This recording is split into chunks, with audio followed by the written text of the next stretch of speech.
कलयुग में और कितना अत्याचार होगा। क्या 2025 में कालकी का जन्म होगा या घोर कलयुग कब से चालू होगा? क्या कलयुग के साथ पूरे संसार का भी अंत हो जाएगा? क्या मनुष्य के आयु धीरे धीरे घटती जाएगी? नमस्कार दोस्तों, स्वागत है आपको अपने चैनल स्टोरी ज्ञान पर।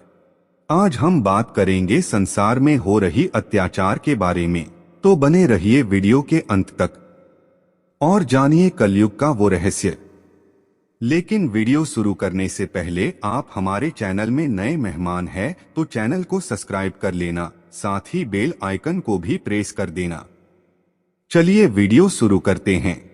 तो मित्रों, मैं आपको बता दूं, वैष्णव धर्म का सबसे प्रमुख ग्रंथ विष्णु पुराण, जिसे सृष्टि के पालनकर्ता भगवान विष्णु की लीलाओं का वर्णन मिलता है। इसमें भगवान विष्णु के कल्कि अवतार का भी उल्लेख किया गया है। साथ ही यह भी बताया गया है कि कलयुग का कालखंड और युगों से सबसे छोटा होगा।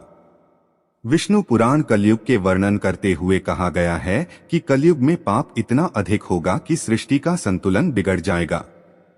संतुलन ना बिगड़े, इसके लिए इंसान को समय समय पर चेतावनी भी दी जाएगी, लेकिन वह उनको अनदेखा भी करेंगे। पुराण में लिखी बातें हर दिन आपके सामने गुजरती जाएगी और मनुष्य की आयु के बारे में जो बातें इस पुराण में कही गई, उसे जानकर तो आप हैरत में पड़ सकते हैं। विष्णु पुराण में बताया गया है कि मनुष्य की आयु सीमा धीरे धीरे घटती जाएगी और अंत में मात्र 20 साल रह जाएगी। छोटे छोटे बच्चों में बढ़ रही गंभीर बीमारियां, वायरस और घटती आयु सीमा क्या इस तरफ इशारा नहीं कर रही है कि एक समय ऐसा आ ही जाएगा? कलयुग में लोगों के बाल अल्पायु में ही सफेद होने लगेंगे और 12 वर्ष की अवस्था में ही लोगों के बाल पकने लगेंगे। कलयुग में ऐसे होंगे धर्मगुरु। पुराण में बताया गया है कि चालाक और लोभी व्यक्ति को कलयुग युग में विद्वान कहलाया जाएगा। ऐसे लोग ही धर्मात्मा भी कहलाएंगे। शास्त्रों और वेदों का पालन कोई नहीं करेगा। सभी धर्मगुरु अपने फायदे के लिए लोगों का इस्तेमाल करेंगे। वे ज्ञान की चर्चा तो करेंगे, लेकिन उनके आचरण राक्षसी जैसी होंगे। पुराण में विवाह के बारे में लिखी है यह बात। कलयुग में विवाह एक प्रकार का समझौता होगा। लोगों में एक दूसरे के प्रति समर्पण और सम्मान का अभाव हो जाएगा। आज जिस तरह से विवाह हो रहे हैं, वो परिवार चलाने के लिए न होकर सिर्फ एक समझौता किया जा रहा है। जो सबसे ज्यादा दहेज देगा उसका ही विवाह होगा। यह एक प्रकार का समझौता ही है। कलयुग में इस तरह से होगी परेशानी। विभिन्न प्रकार के रोग, सर्दी, गर्मी, बरसात और ऋतुओं के परिवर्तन से लोग परेशान और दुखी होंगे।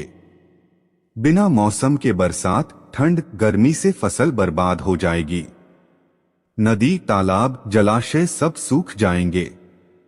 जल के बिना धरती फटने लगेगी और लोग बूंद बूंद पानी के लिए तरसने लगेंगे। किसान अनावृष्टि के कारण आत्महत्या करेंगे। इसलिए पानी बचाने पर ध्यान दें।